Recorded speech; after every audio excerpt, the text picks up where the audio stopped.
Getting our friends together isn't as easy as it used to be. We get it. Life comes at you fast. But trust us, your pals are desperate for a good hang. And when they hear you stock the party with drinks from Drizzly, they'll be banging down your door. Let Drizzly, the go-to app for drink delivery, take care of the supplies. All you need is an excuse. It doesn't even have to be a good one. It's your dog's birthday. The loquats are finally ripe. Whatever. With Drizzly, you can compare prices on a massive selection of beer, wine, and spirits and get them delivered straight to your door, which means you can entice the crew to leave their houses without ever leaving yours. Whatever the occasion, download the Drizzly app or go to drizzly.com. That's DRIZLY.com. Today. Must be 21 plus. Not available in all locations. Man, I wish they had Drizzly when I used to play D&D and Riffs. Maybe it's time for me to start again. Thanks, Drizzly. The podcast playground. Hooray! Hey! It's my song! Let's sing it! It's gonna be fucking awesome! Come on! It's gonna be fucking awesome! You know the words! It's gonna be fucking awesome! That's it! Sing! It's gonna be fucking awesome! Yeah! Yo, yo, yo, everybody. It's Jesse Blaze Snider, the coolest geek alive. How you doing out there? I am not awesome. I've been better. I've been sick. And my daughter was sick last week, and she got me sick. And, being sick sucks.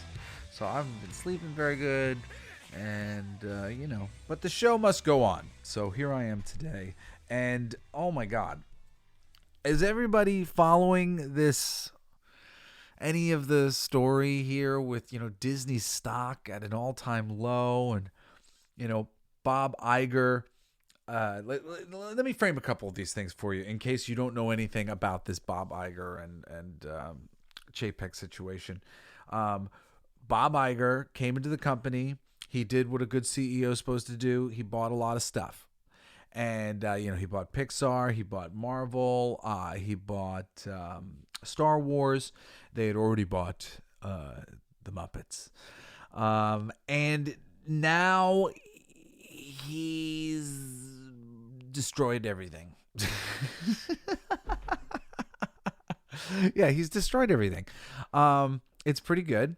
It's pretty good right now, the feeling of seeing all of the mainstream news outlets finally embracing the fact that Bob Iger, no, he has not done a good job.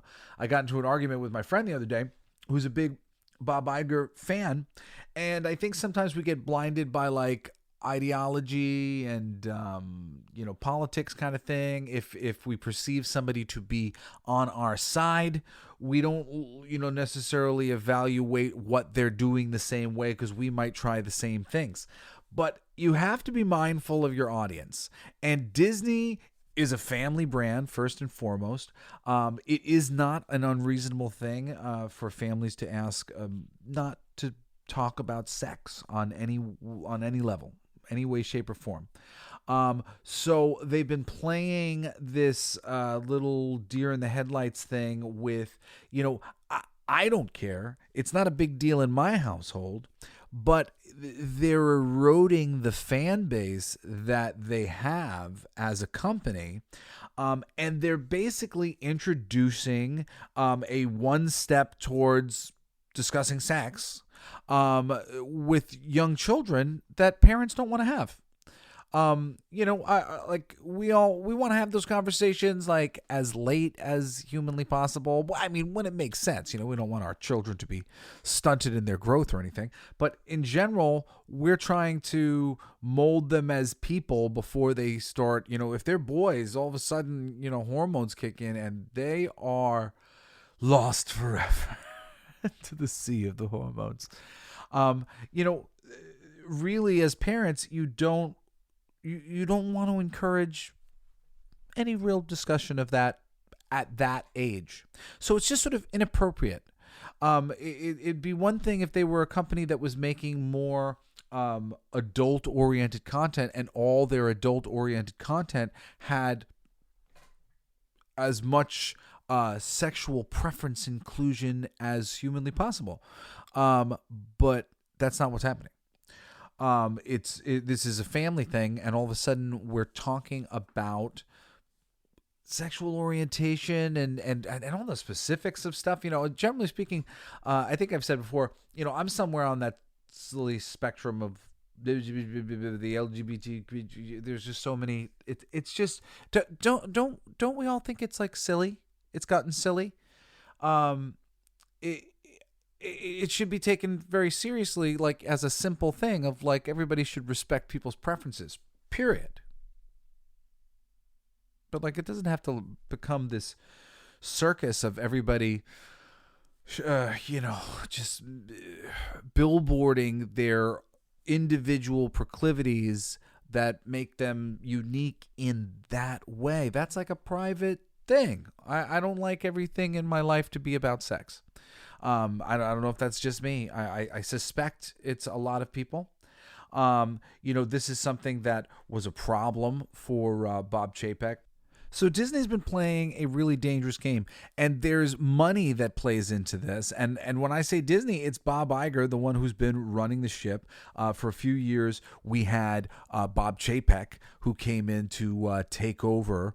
And if you've been paying attention to the behind-the-scenes chatter about what was really going on there, it seemed that Iger thought that he had brought up a patsy to do what he wanted him to do, and he started trying to run the company, Chapek, the way that he saw fit, and he started trying to do away with some of the, I guess, quote-unquote wokeness, which has been really damaging to the brand long term, across the board.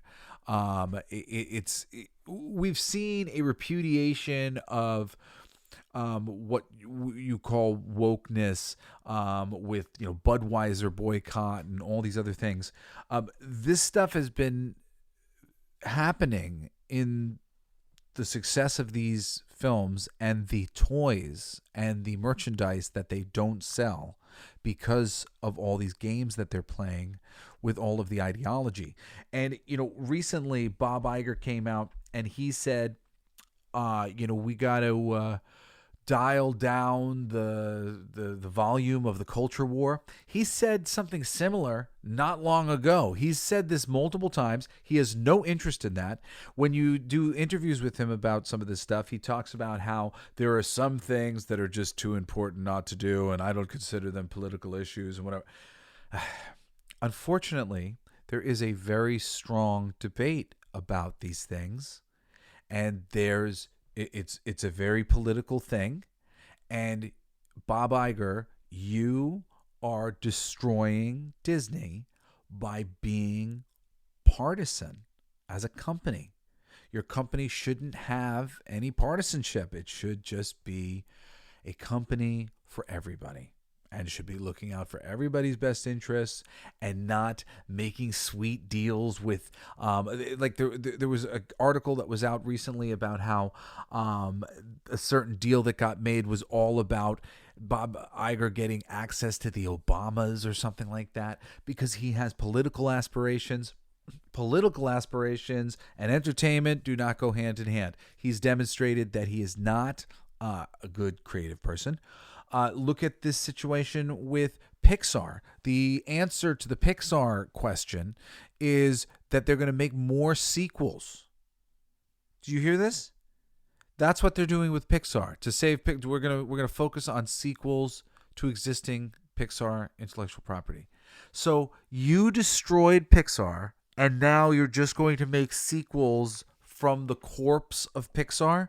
It's really just like a good CEO, spin off another animation firm that's like adjacent to Pixar that's focused on making really good sequels to these things. And then let Pixar continue to do what it does, innovate with animation. I mean, it's so clear over time. We were talking about, and me and my kids are watching Elementals a lot. We like Elementals. It's not Inside Out. It's not a lot of these great Pixar films, but it's good. the original, I'd rather have its good original stuff, period, but the originality of Pixar has been lost. I mean, granted, it got lost by them getting rid of John Lasseter ages ago. If you don't know who John Lasseter is, he built Pixar from the ground up, along with Steve Jobs' involvement and various other important people there. But Lasseter was clearly a brilliant mastermind, and he did great work with Pixar. I think he's moved over to another company now. I don't remember which. And I'm sure he's going to do great work for them, because there are some people who are really brilliant and you could see it in their work, and he is one of them. Losing him completely, John Lasseter, and this was like at the height of the Me Too movement, and he kind of got Me Too'd. When you look at a lot of the allegations around surrounding him, they really, some pretty light, it's some light stuff. He is a brilliant dude. And that's the end. Like you need to replace him. And I don't understand. I don't know if maybe Disney is pissed off Brad Bird or Andrew Stanton, because John Carter and what was the movie? Oh, Tomorrowland. Both got kind of like, well, Tomorrowland got a good promotion and whatnot, but it was a bomb for Disney. And John Carter got like tanked by Disney. But like Peter Docter, Andrew Stanton, Brad Bird, any of these guys, I think, could probably step into Lasseter's shoes to some degree. But it really does seem that the reason why the quality was so good was because of him. So here we are years later, and we've got movies like Luca and Turning Red. But I don't think Luca or Turning Red is anybody's all-time favorite Pixar movie. Maybe it is. Maybe it is, and I don't know. And not Elemental either, even though Elemental was really good. Now, meanwhile, we've got Marvel. And the Marvel films, going into Infinity War, even though we had the beginning of this changing into this woke kind of, premise where you clearly see that there's influence. They change Carol Danvers' mentor from being Captain Marvel, male, blonde, from the Kree planet, and they make him a girl. They make him Annette Bening, an old lady in the simulation of her thing. And they don't honor the fact that she's not the first Captain Marvel. The first Captain Marvel was Captain Marvel. They could have adapted the death of Captain Marvel, and that would have been amazing. At the death of Captain Marvel, you get introduced to a Captain Marvel, you like him, he dies. Captain Marvel, Karen Danvers, comes up from it. Would have been a way to introduce that character to the audience that would have made the most sense and made the audience the happiest. But that didn't happen. And after Infinity War, when things went over to the television, we definitely got a lot of this weirdness going on. I mean, they destroyed She-Hulk for like the stupidest freaking, like they clearly did not read any of the source material or gather that She-Hulk was a well-defined character in the comics that deserved to be brought to life the way that she has been depicted. She's a great character. She's optimistic and cool and grateful. And the one that they put forth in that television show is ungrateful and aggravating. And, they couldn't have her get saved by Bruce Banner because, these are the consistent patterns that you see within these things. In the Loki TV show, he gets kicked in the nuts like 1,000 times. I mean, literally, not like 1,000 times, and I'm making an exaggeration about multiple times throughout the series he gets hit in the nuts. No, there's literally a scene where he's put into a reoccurring reality where Sif shows up, kicks him in the nuts, and walks away. And like no matter what he does, she kicks him in the nuts every time. And like, are you trying to tell me something? like what's the deal with that? It's really like it's just funny how often it's happening, the patterns from all these things. And I mean, and this is the thing that your audience has noticed, and like maybe your audience doesn't notice exactly or notices later or less or whatever else. Like, I find it generally doesn't bother me too much. I'm not like triggered by any of it, but it's definitely noticeable over time. All of the choices that are being made rather consistently, and the ways in which it's watering down the sauce. Like, Emily Blunt says when she sees strong female at the top of her script, she's just like, all right, I'm done. I don't want to deal with this strong female stuff. And I mean, really, like that, they ruined the Echo character by making her this super butch character. Yeah, like Echo was soft and cool, and like I said in the David Mack art, I remember her being at a piano and playing the piano, listening to the music, and she was always in like almost Spider-Man-esque, but like female Spider-Man poses, just like where she was just very sort of subtle and gentle, and that was what made her character compelling, because she was mute and she was soft and gentle, and they made her just butch. Like, why? There's plenty of other characters who are all butch. Like why does this one have to be too? All of these things, this consistent pattern of sort of weirdness with how you're treating the men and how you're upgrading the women in ways that are just not helping the cause. That's it. Not helping the cause. Women are great. Men are great. We're all great. Like, I mean, like, for me, I have a spiritual perspective on these things, because I've come to understand that reincarnation is a real thing. I've read some interesting books. There's a book called Many Lives, Many Masters. Highly recommend it. Made my whole family like believers, because it was just like, whoa, and it's something that you can go dig into. Very, very cool. But that notion of reincarnation means that you're going to be a girl, and you're going to be a boy, and you're going to be black, and you're going to be white, and you're going to be Asian, and you're going to be everything. So, I mean, let's just get over it.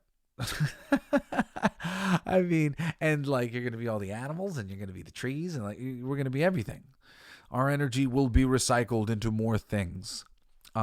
Perpetually, the energy will go around. Clearly, there's no need to really make this so terrible. And the science fiction fantasy community, we're generally the people who have been deprived of women the most. Because we haven't necessarily been pursuing women as our sole pursuit, which is what most of the asshole guys in the universe do. They pursue women. So we have an appreciation for women because we admire them from afar, because we're a little shy, because we're reading our comic books and doing our creative things. But the way they've been doing this has really been just silly. I remember Reginald Hudlin did a run on Black Panther comic books. He wrote many issues of the book. I love Black Panther. Black Panther is one of my favorite characters of all time, like on my top 5 list. I don't. When people ask me like, who's your favorite, it's so hard for me to decide. Deadpool, Hulk, Black Panther, She-Hulk. There's a few. Juggernaut. The run that Reggie Hudlin did on Black Panther could best be described as him repeatedly telling the audience how cool Black Panther was. Like, it was almost as if he was like grabbing me by the shoulder going, Black Panther is cool. And there's just, one problem with that. Like, I'm reading Black Panther. Clearly, I think Black Panther's cool. And it was just such a weird thing. He had all these different characters. Luke Cage came and like totally broke his character by just like being like, oh my God, I'm hanging out with the Black Panther. This is so cool. Like, it was just so like, tell me how cool he is instead of showing me how cool he is. Because yeah, the Black Panther is cool. I think of Black Panther as Marvel's Batman.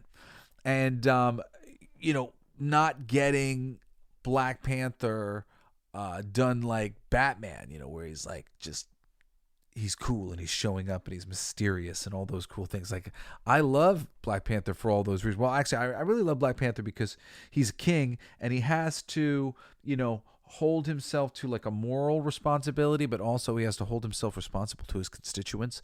And I think that's really an interesting moral conundrum. I like that about the character. So for really pushing females in the wrong way in the Marvel Universe, I think they really just did themselves a great disservice.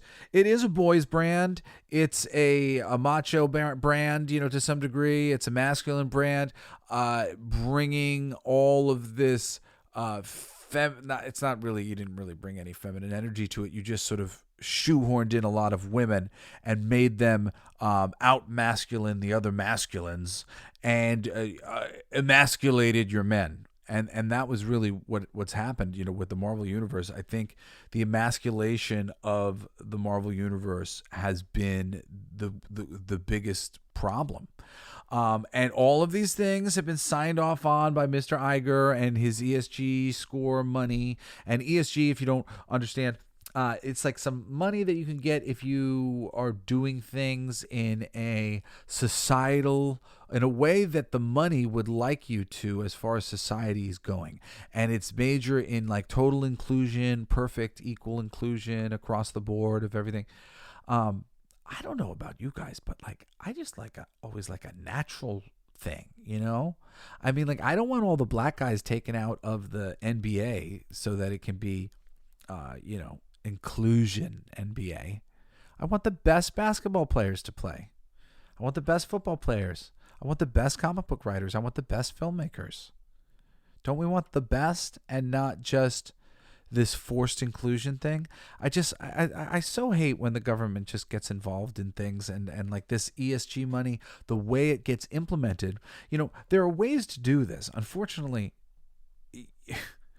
there's not a lot of John Lasseters in the world. I could guide you through how you do more inclusion and you do more of these things, and you don't necessarily piss off the conservatives, and you don't necessarily aggravate anybody, and you make everybody happy. There are ways to figure it out, but oftentimes it doesn't get done elegantly. It just kind of gets like really overdone and force-fed, and lots of press releases about all the ists and phobes out there. And I mean, like they told the actress, the black actress who played Reva, that she should expect racist backlash. And I mean, the racist backlash, I mean, it's like just because there's a few people online who are jerks, like one, that doesn't mean that they are representative of the fandom in any way, shape, or form. That doesn't mean that they like who's to say they're random people on Twitter. I mean, it's just so crazy that they empower these voices. But that's really what I wanted to talk about here today. Of like, it's like this stupid PR game that they've played. Because with Reva, sorry, I don't remember the actress's name. But like, with that character, they were basically set up to take any negative press that they had for the series they were making and spin it into a public relations story of, there's these racist people on the internet, and they're trying to bomb our movie, and they're going to criticize us or whatever, but it's not true. This is a losing strategy. The people who make the industry, the people who make the world go round in comics and in toys and in merchandising, we keep up on things because we love this world. We love this industry. So we understand what's going on. And when you're like telling this PR game and like, you basically like, you're peeing on me and telling me it's raining, no, that's definitely urine. You're not doing the thing. I can see the fans are not liking this new material that you're putting out. They're buying less pins, and they're buying less action figures, and they're going to the parks less. Like, one of the big things that Bob Iger has been responsible for throughout his run over here has been like really great numbers and profit and whatnot for the parks. Have you been to the parks? There's a reason why there's great profit for the parks. It's like, everything is paid for. Like I mean, like everything is extra money and very expensive. and the tickets for the park to get into the park. And I mean, the way that they've treated, annual pass holders and pushed people out in Disneyland and various things, they've really been poor public relations on that front. They were making good money, but now apparently even that, like, they're starting to screw the pooch there, because they did all this Star Wars stuff and they made it all the new Star Wars, and people weren't digging the new Star Wars. And there's another one. You brought in Kathleen Kennedy, and I mean, I guess this is the thing. Like, he's not a creative person, so he lets the creative people do what they do. And then he's just like, what the hell are you doing? A little bit afterwards, he's like, oh my God, Kathy Kennedy, what are you doing? What are you doing? You've spent how much on Indiana Jones? Oh my goodness. What are you doing? I mean, Star Wars, Indiana Jones, Willow. They tax wrote off Willow. They made it, and for those of you who don't know, there was a TV series that they did that was on Disney Plus, and they pulled it down from Disney Plus and wrote it off as a tax write-off. That's how badly it did. The signs have been there. The nose of the plane leaning down. People, like nerd pundits have been calling this stuff out, and the mainstream has had all of their noisiest people who like to talk about comic books and geek culture stuff, but don't actually buy them. But don't actually read these things, don't actually enjoy the stuff, or are just, maybe they do, but they don't care because the money is green. But it's so sad to me. It's so sad to me that all of these brands that I love, I mean, like, I love Disney. And they've, like, what do they do now that defines Disney? Disney remakes their animated classics into live action remakes that are usually, like, sort of bizarre. Like, I tend to feel like most of them that I've seen, and I've been honestly avoiding them, but they just seem like somebody puppeteering a corpse, like a Weekend at Bernie style. It's like, hey, look, it's me, Pinocchio. Hey, Pinocchio, it's Pinocchio's corpse. Put that down, Disney. Stop it. You're defiling his corpse. They're defiling the corpse of greatness. It's one thing if you can get a great creative team or get the right. It's all about creative people, guys. Like, you don't just willy-nilly green light an arbitrary, like, let's just remake all the, like you need to get the right team. A team of people who are going to adapt these things, over and over and over, and they're bringing the right things to the table. And, and if they succeed, great. If they don't succeed, maybe you rejigger, you get some new people, whatever it might be. But, like, you work until you get the right team of creative people, as opposed to Disney seems to think, oh, just snap the name Jungle Book on it, and cool. Everybody will go check it out. Just snap. It's a branded name. Everybody knows it. We're going to go see. But clearly that idea is losing momentum. It's losing momentum for that stuff. The Star Wars universe, I mean, is straight up burnt to a cinder. There are so many people. One of my best friends, Aaron Sparrow, I talk about him all the time. He's huge Star Wars fan. He's done. And he's not the only one. There's so many people out there who were big Star Wars fans, and they just can't even do it anymore. When they think about Star Wars, it makes them sad. Like, that's really the sad thing. When they think about Star Wars, it makes them sad. They're not even angry about it. They're just sort of like, man, there was such promise here. And, for people who stuck with the novels and the comic books, there was so many great stories to adapt. And, like, they're kind of loosely adapting Thrawn right now, but there was really great stories to adapt from the Heir to the Empire thing. And I haven't read these things myself. I've just been told about them by some of my friends who are big fans. And they, when I heard about them, I was just like, that sounds pretty dope. I'd like to hear that story told. And I wonder what George Lucas's plan for the trilogy was that Iger and Miss Kennedy scrapped. They've done the Muppets finally some justice a little bit with this Electric Mayhem show. I've been enjoying it. I still haven't watched the whole thing yet, but it's great. If you're a Muppets fan, go watch the Electric Mayhem. But he put everything, as everybody else did, into the streaming wars.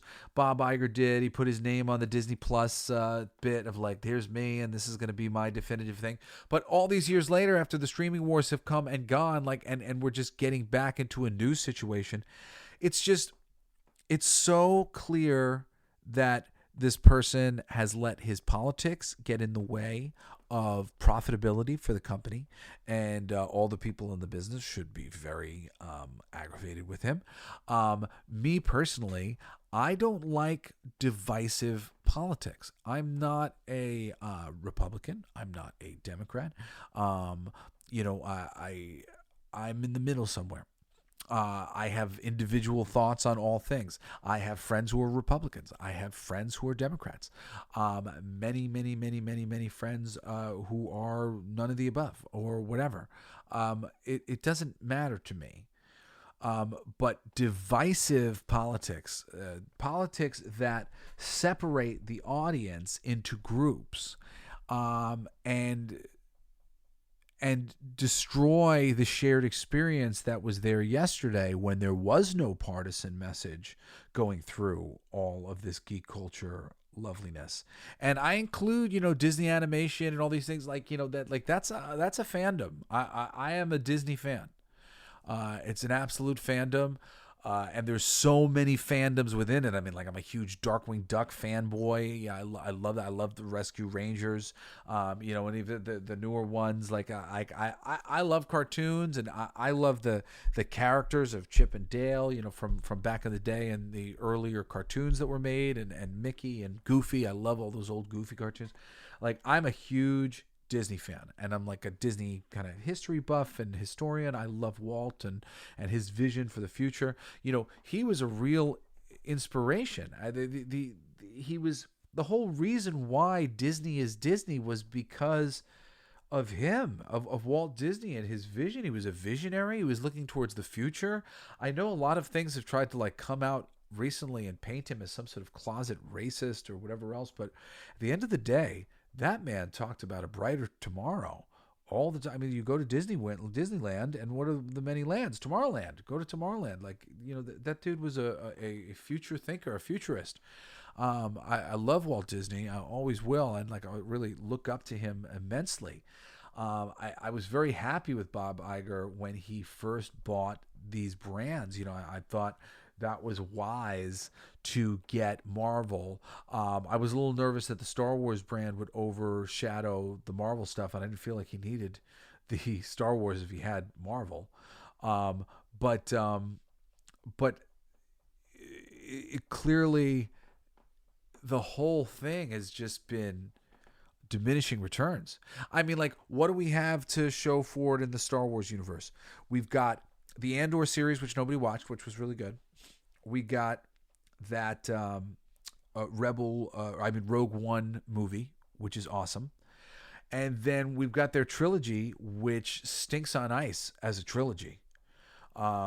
Seriously, watch all three of those movies back to back and tell me how great it is. Tell me that you weren't ripping your skin off to get out of the room because there's no cohesive anything to any of it.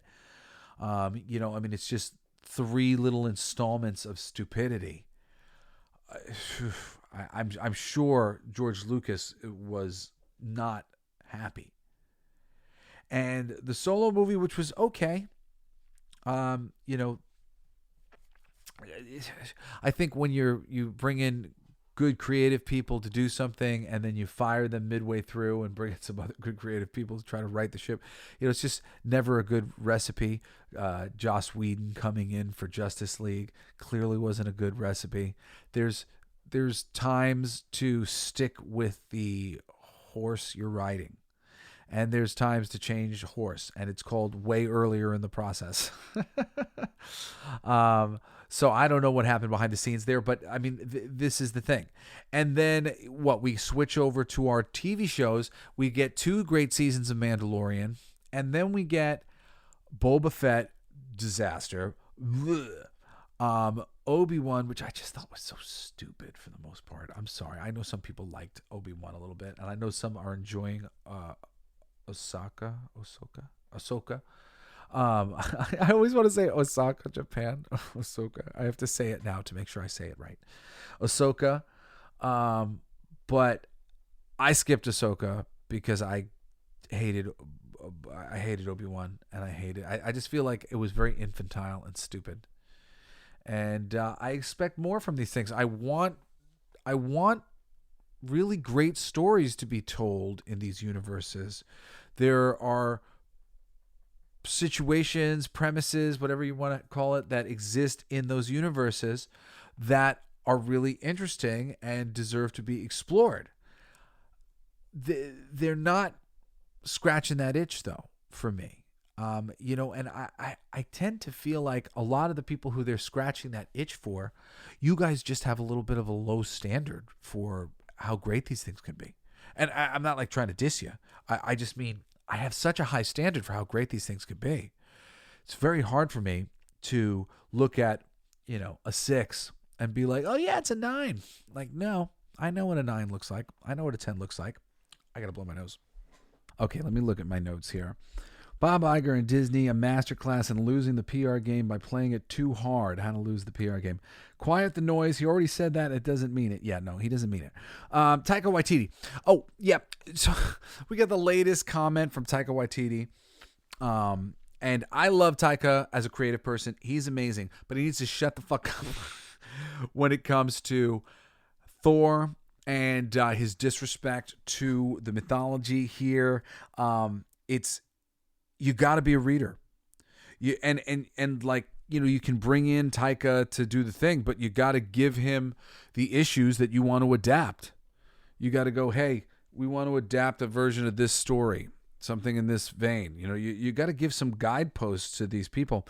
He said, and it was something to the effect of, I'm sorry that I didn't make it exactly like the comic book. How about you just read the comic book? And you're mishearing us, Taika. What we said was, what you did was shit. What you did was shit. What you did was not only shit, it was a mockery of the thing that we love. So you did a bad job. And, and Ragnarok is great, but you really screwed the pooch with Love and Thunder. And we wanted to see something that was more commensurate with the comic book depiction of the character. There's a reason why these stories are told for so long featuring this character and told a certain way, because we like it. People like it, so we keep showing up to see it. And the Thor in your movie was not Thor. So, I mean, it's really just it's such a silly thing of oh, we'll go read the comic. No, I want the people that have not read the comics to be able to get that great experience that we get from the comics. Why can't you educate yourself enough with what you're fucking doing to give people the experience that they're getting from the comics? Because people, the audience, are getting cheated. Everybody's getting cheated. And I mean, really, that's the thing for me. Mia DaCosta, she had a whole bunch of quotes. She's the director of the, not the Elementals, the Marvels movie, which, oh my goodness, that movie is set up for disaster. I mean, Disney just they've just got more and more disasters on the way. Like the Echoes television series and the Agatha Christie, or what is it? What is her name? The Witch? I don't even know. The Catherine Kahn character, Agatha Harkness. Ugh.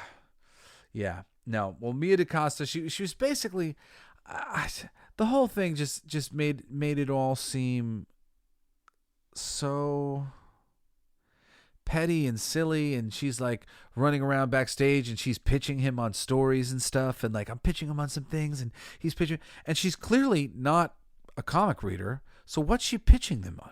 She's pitching him on things that she'd like to do with the character personally. These are supposed to be adaptations of the things we love, not, hey, director's playground starring whoever the hell wants to make superhero movies. No, of course, if you ask who wants to get this job directing this superhero movie, everybody's going to raise their hand. That doesn't mean you hire everybody. You hire the right people to come do this stuff. And I mean, it just really perpetually, I just feel like they're not hiring the right people. And Mia DaCosta does not sound like she is going to be any different.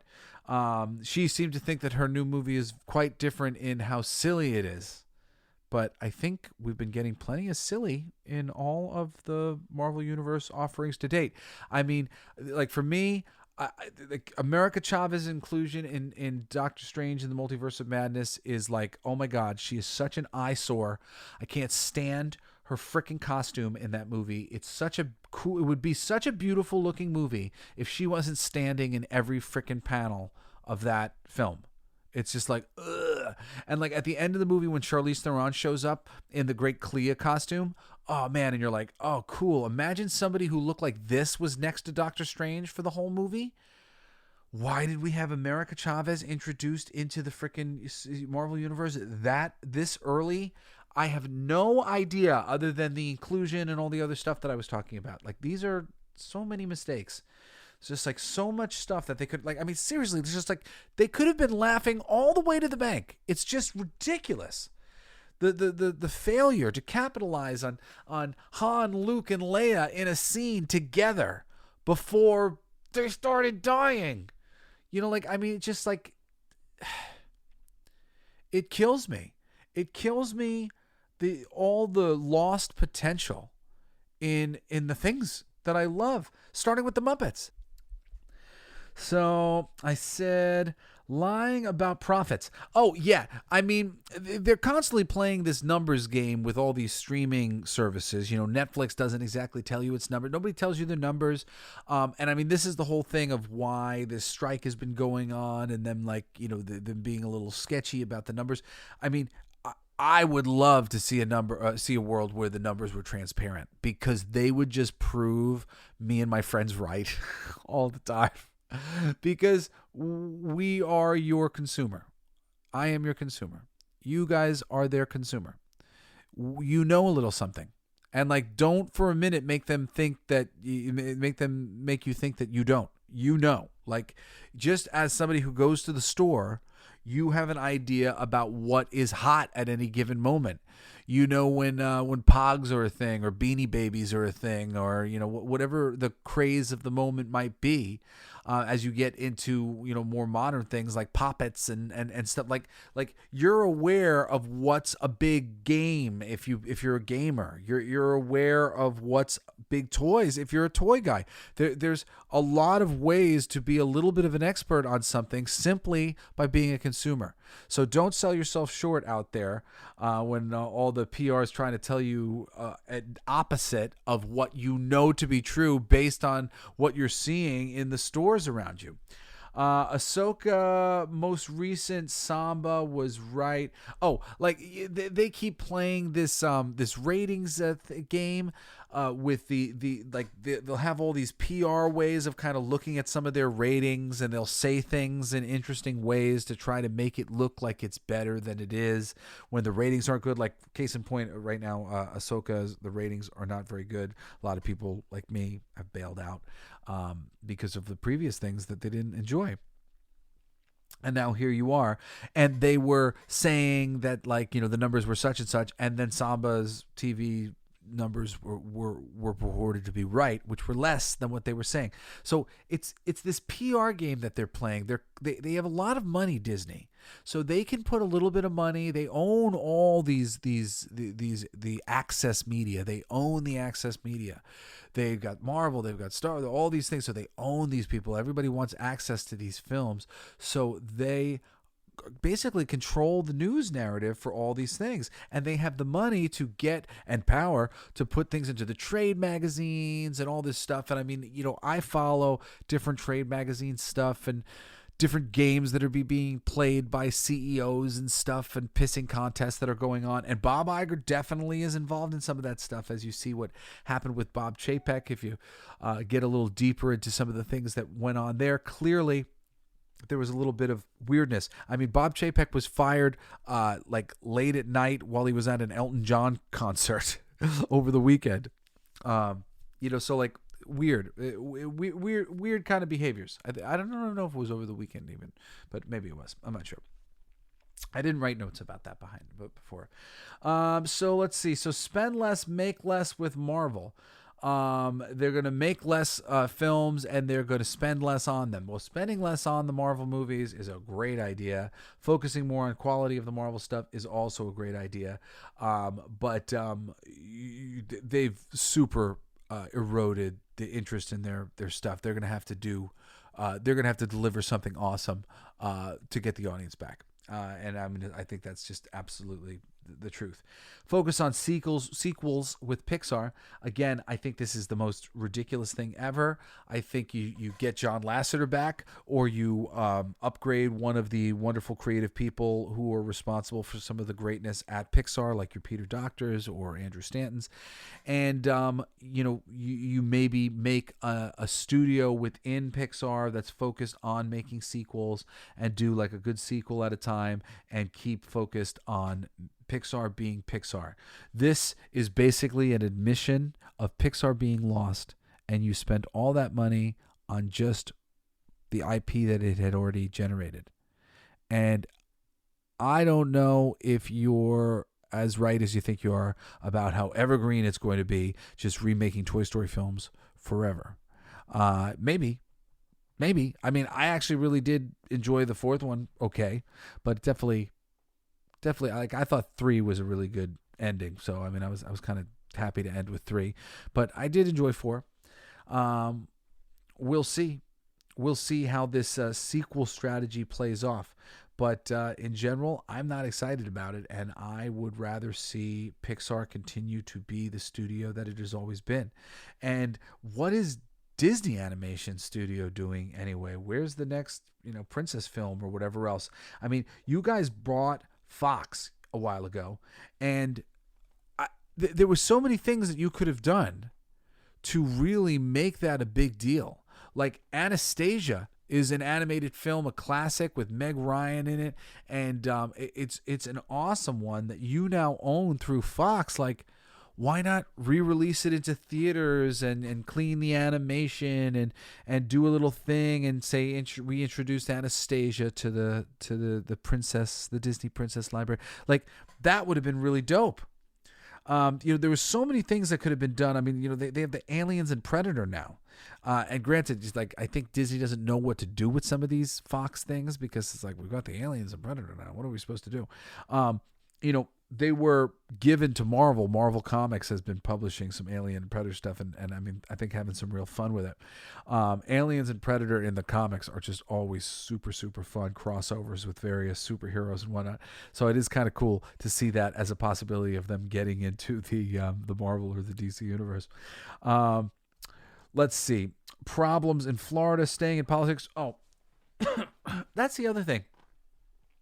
That whole, the thing that they kept calling the Don't Say Gay bill, which is not really fair to the bill. It was a parental rights bill. And I mean, this is the whole thing that I'm talking about to begin with. It was a whole thing about second grade or whatever, just not introducing sex, a conversation about sex into the thing. And I don't want to get into an argument about some people's partisan bit, but I looked into it at the time, and it was much different than they were presenting it as. And I believe in parents' rights to say, no, can you please keep sex out of the classroom until my kids are like teenagers or something, which is appropriate. So Disney got right in the middle of all of this parental rights bill thing, and I'm only talking about this because I'm saying it's not black and white. It's not something that is not partisan. It is a partisan issue. It is up for debate, and it's not just fringe people. I'm a parent, and I think no. I don't understand why we're having such early conversations about sex. Like, it makes me nervous. Like, it makes me nervous. Like why are we grooming children for sex? We are. Why are we doing that? I don't think that's a good idea. No. let's wait to introduce ideas of that of any variety until later. That's what we do in our home. It doesn't matter if it's straight sex or gay sex or what. I don't care what kind of sex it is. We introduce that later to our children when they're becoming like teenagers and stuff. That's when that conversation gets brought up, not super early, So this is a very partisan conversation here because I'm a leaning Democrat, but I'm not a Democrat. I'm in the center, but people would say I have a Republican standpoint here on this thing this is what I'm saying. It's not so black and white. They keep trying to demonize the fandom. Oh, there's racists who are attacking people for not liking Star Wars. Like, they don't like the Star Wars. There's not racism. Like, they keep trying to PR all this stuff into making it about how evil and mean the fans are. The fans aren't evil or mean. The fans don't like what you've been doing. And if you would have just listened and course corrected sooner, you wouldn't be dealing with the Armageddon that you're dealing with right now. I mean, Disney's stock is, I think, like half of what it was just, like in its prime just a bit ago. I mean, been dropping significantly for a long time now. It's so funny. They put out a PR statement about Elemental, and I mean, this is like part of what inspired this losing the PR game. Elemental, 17th highest grossing Pixar film of all time. It's the 17th highest grossing, guys. See? It's not a bomb. It's actually the 17th highest grossing. 17th. There we go. Thank God for small successes. Pixar sequel studio, add Anastasia. Family stuff, no sex. Chapek making him look bad. Iger set him up on the Scarlett Johansson lawsuit. Yeah, there's reason to believe the whole way in which that Scarlett Johansson lawsuit went down. That was a bit strange. I remember people talking about it at the time, how rare that was, that like it would be this PR thing. Usually all these things are handled behind closed doors. Nobody wants the PR thing. And, recently in some of the things that I follow, the underground, news says that actually that was Iger orchestrating things with his friends in Hollywood to make Chapek look bad. So he's been playing all these politic things, and like he's come in to save the company from what Chapek did. Chapek didn't do anything. Chapek was trying to right the ship. He'd only been around for 2 years. He inherited a mess from you. He inherited a failure from you that you weren't acknowledging. You didn't acknowledge that you were failing. You were, PR game, big PR. We all knew you were failing. All the fans knew. We were like, you are in for it, man. And here we are a few years later as you come back to right the ship that Chapek, like, you've made him your fall guy. But, like, you're not fooling anybody. This whole thing, I mean, like, it's just, this is a PR disaster. Your public relations for you as a Democratic political candidate in the future, I mean, maybe you'll still make them happy, but you've demonstrated that you're inept. You weren't able to actually handle everything, and you're not a good political candidate as far as I'm concerned because you're partisan. You're somebody who's divisive, and you're willing to push the buttons of the people because you think that you're right and self-righteous or whatever. Like, that's not good. This isn't good leadership. This isn't a good CEO for Disney. Holy crap. I mean, like, would anybody have ever called Disney a I don't know, a tool of evil? It's a wholesome and good company. Like, we couldn't have just kept that in the world. There's plenty of places where, sexual inclusion can come from besides films directed specifically at children. It's silly to me to push this hard. And I mean, if we're talking about some of the strongest of this that we've got, it's like Strange Worlds maybe. And it didn't bother me at all. Doesn't bother me at all, for like my kids to see that to some degree. But it's more about that this is a bit of a hot button topic, and you've gotten yourself into the fire for the hot button topic instead of just being positive in various ways. you're actually becoming divisive. And you don't want to be divisive. You want to be a source of relief for everybody in all of these matters. And I really, like, it's just the truth. Well, I don't know. I really think that Bob Iger has just done himself in from just years of believing his own hype. And, and I think he's right about getting out of the way and letting creative people do the thing. But what he's learned is most of the people in Hollywood who rise to the top are not creative geniuses. They are politickers. The really great creative people, they tend to be a little bit shyer and a little bit more doing their creative thing. And they're not fighting for that power position. You have to find those people who won't fight for that power position and give them the power position because you see the merit and the creativity that they're offering. There are so many wonderful people, that they could have brought up and be pushing up, at these companies to bring them the material that they could have from the Disney brands.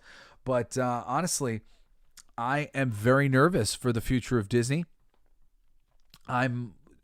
Well, you know what? I shouldn't say I'm nervous because I'm sure it'll all shake out in one way or another. And maybe it'll shake out in a wonderful way. Like maybe the Jim Henson Company will buy back the Muppets. Or maybe, some other company will buy the Muppets and they'll hire the right people to handle that stuff and produce some new stuff. There's just so many things that can be done with all of this intellectual property. And Disney is not doing it. Anyway, you can follow me on Twitter. I am Coolest Geek JBS. And you can email me. I am jessyblaze@jessysnider.com. If you haven't been listening to the Saturday episodes that I put out, I've done some really cool things. These past 2 Saturdays, I did reading for Batman. I might do reading for Superman this week. I'm not sure. But I've done, if you want to get into Batman comics, all the best Batman stories to read. Go check it out. It's really great. I did a 2-parter, but really the first part, that'll keep you going for years. So go find that and, check out more episodes of the Coolest Geek Alive podcast. I love you guys. Thank you for listening. Thank you for helping us continue to grow. Sorry if my energy was a little because I'm a little sick this week or whatever. But please join me again this Saturday and next Wednesday for another fabulous episode of the Coolest Geek Alive. It's my favorite part.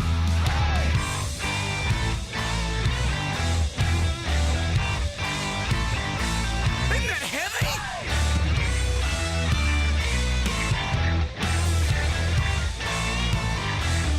I'll play that.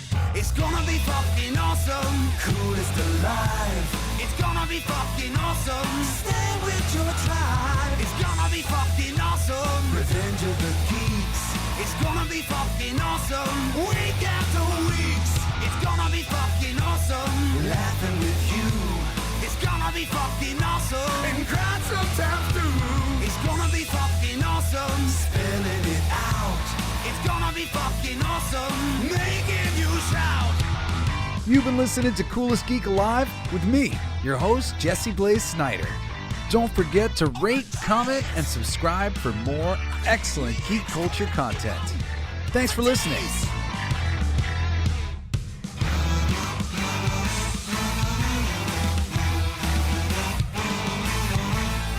You like that? It's a kazoo solo.